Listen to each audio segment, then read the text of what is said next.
สิ้นล้ำค่าทั้งมวลอยู่ในโลกาก็ยังปุ่นเปียกเป็นสองได้พบแล้ว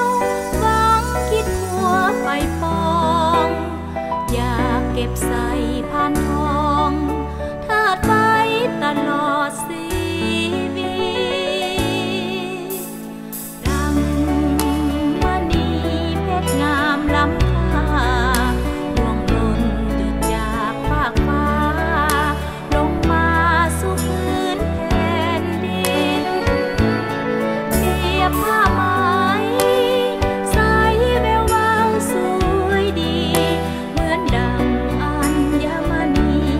ปากกายสีส่องแสงงามตา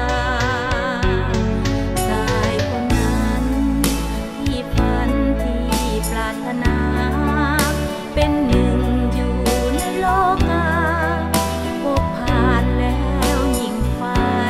ปองอยากจะเป็นหวนเฮือนให้เหมือนกิ่งทองอยากอยู่เป็นผู้เคียงน้องทุกสุขของแม้นสิว่าบายหากผู้ใดได้ครองสายนั้นคงเป็นบุพเพสร้างสรรค์เมื่อก่อนนั้นเอาไว้มากมายสายศักดิ์ศรี